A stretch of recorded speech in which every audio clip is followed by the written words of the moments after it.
बिस्मिल्लाहिर्रहमानिर्रहीम, अस्सलाम वालेकुम। Welcome to my channel cooking with Nabira. कैसे हैं आप सब? उम्मीद है अपने अपने घरों में खुश होंगे, बाहिफाजत होंगे। तो जनाब, आज आपको दिख रही होगी ये हमारी बोटी है और ये मैंने ना सीख पे बनाई है ना मैंने अंगीठी पे बनाई है, और लेकिन जायका बहुत ही लाजवाब, उससे बिल्कुल डिफरेंट नहीं था, बिल्कुल वही जायका था जो आप सीख बोटी खाते हो। तो इसको बनाना घर पे नहायत आसान है। आपको किसी की ज़रूरत नहीं है, ना कोयले की, ना सीख की, और ना ही अंगीठी की, और ना ही घर के मर्दों की ज़रूरत है। आप इसको ख़ुद बना के घर किचन में खड़े होकर बना सकते हो। तो इसके लिए मैंने ले लिया है आधा किलो गोश्त, और ये बछिया का गोश्त था। इसमें मैंने डाल दिया है तकरीबन 1 कप दही, आधा चम्मच मैंने इसमें हल्दी डाली है, और आधा चम्मच मैंने इसमें कश्मीरी लाल मिर्च डाल दी है, इसका जायका बहुत अच्छा होता है। और 1 चम्मच मैंने इसमें डाल दी थी कुटी हुई मिर्चें, इससे इसका जायका बहुत ही ज़बरदस्त आता है। और इसके साथ ही मैंने इसमें डाल दिया है ये ज़ीरा पाउडर, और फिर इसके बाद ये डाल दिया है मैंने इसमें गरम मसाला पाउडर। ठीक है, अदरक लहसुन जो है थोड़ा सा ज़्यादा डलता है, लेकिन मेरे पास टेबल स्पून है मेरे हाथ में, और ये मैंने बहुत भर के डाला है बिल्कुल।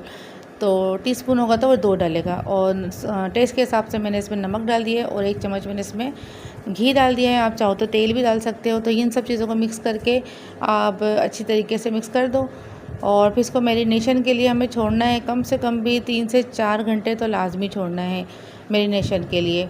तो जब तक ये मैरिनेट होगा तो फिर उसके बाद ही आगे काम होगा। मैरिनेशन बहुत ज़्यादा ज़रूरी है, क्योंकि इसी से इसमें जायका आएगा। तो अब आप फ्रिज में इसको ढक के और फ्रिज में आप इसको रख दीजिए, और 3 से 4 घंटे के बाद निकालें। ये देखिए मैंने निकाल लिया फ्रिज से, 3 से 4 घंटे मेरे हो चुके हैं और अच्छी खासी मैरिनेशन हो गई है। अब मैंने एक पैन लिया है, उसमें मैंने डाल दिया है 2 टेबलस्पून भर के तेल। तेल हल्का सा गर्म हो तो अब आप इसको डाल दीजिएगा, इस गोश्त को, जो मसाला लगा गोश्त है। अब ना इसको भूनना है ना चलाना है, कुछ नहीं करना, बस इसको डालना है तेल में। और उसके बाद जो है आप इसमें पानी डाल दें, इतना पानी डालें कि आपका गोश्त जो है वो अच्छी तरीके से गल जाए। बछिया का गोश्त होगा तो वो 25 से 30 मिनट के अंदर अंदर वो बहुत अच्छा गल जाता है इतने इतने पानी में। तो जब ये गल जाए तो ये देखें आप, जितना ही मसाला है उसको बहुत अच्छी तरीके से भून लेना है, और सारा मसाला इसको बिल्कुल ड्राई कर लेना है। और इस वक्त अगर आप चाहो तो इसमें 2 लेमन के जूस भी इसमें डाल सकते हो, उससे भी इसका टेस्ट बहुत ज़्यादा अच्छा आ जाएगा और थोड़ी सी खटास आ जाएगी।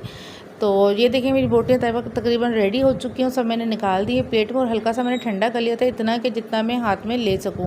अब ये जो स्टिक्स आती हैं, वुडन स्टिक्स हैं ये, और ये आपको मार्केट से आसानी मिल जाएंगी। इसमें आप इस तरह से इसको पिरो लें सारे को। अब एक पैन लें, थोड़े से बड़े साइज़ का पैन लें, और उसमें थोड़ा सा घी डालें या तेल डालें, बहुत कम तेल या घी डालना है, इनके 1 से 2 टेबल स्पून के करीब। और उसमें इस तरह से जो स्टिक्स में लगे हुए हैं मीट हमारे, ये डाल दें आप। और ये डालने के बाद बस उसको छोड़ें, यहीं पे खड़े रहें, आप उसको देखते रहें। तकरीबन 1 से 2 मिनट के अंदर अंदर जो है ना एक साइड आपकी हो जाएगी। टर्न करते रहें इसको, चारों तरफ से अच्छी तरीके से इसको सेक लें। और इस बीच में ये करना है कि आपको एक छोटा सा पीस कोयले का चूल्हे पे रख देना है, दूसरे चूल्हे पे, ताकि वो कोयला जो है वो जल जाए। तो ये देखिए मैं टर्न करी जा रही हूँ, करती जा रही हूँ, और इसको चारों तरफ से मैं बहुत अच्छी तरीके से सेकती जा रही हूँ। जब ये चारों तरफ से बहुत अच्छी तरीके से सीख जाएगा तो फिर मैं क्या करूँगी, मैं फ्लेम को बिल्कुल ऑफ़ कर दूँगी। अच्छा, ये याद रखें कि मैंने बिल्कुल मीडियम से लो फ्लेम पे मैंने इसको फ्राई किया है। ठीक है। अच्छा, ये जब ये रेडी हो जाएगा फिर इसको चूल्हा ऑफ़ कर दिया मैंने। चूल्हा ऑफ़ करने के बाद बिल्कुल सेंटर में रखें, बिल्कुल सेट कर दें इसको। उसके बाद फिर हमें इसको देना है बारबेक्यू का जायका। जी हाँ, बारबेक्यू का जायका देने के लिए आपको कोयला यूज़ करना पड़ेगा। तो ये देखिए चूल्हा मेरा ऑफ़ है, मैंने रख दिया एक रोटी का छोटा सा पीस। आप चाहो तो कोई कटोरी वगैरह भी रख सकते हो।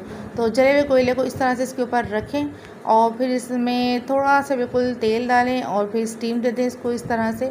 स्टीम देने से ये होगा कि बिल्कुल सेम वही जायका आएगा जो आप मार्केट से लेकर आते हो, और इतनी महंगी बोटियाँ मिलती हैं। तो ये देखें, घर में बनाएं और दिल भर के खाएँ और बच्चों को खिलाएँ। तो मेरी मज़ेदार सी मेरी स्टिक्स बोटियाँ रेडी हैं। कैसी लगी आपको ये मुझे कमेंट सेक्शन पे आके आपको लाजमी बताना है। और जो सब्सक्राइबर हैं मेरे, जो देख रहे हैं मुझे सब्सक्राइब करके, उनका मैं बेहद शुक्रिया अदा करती हूँ।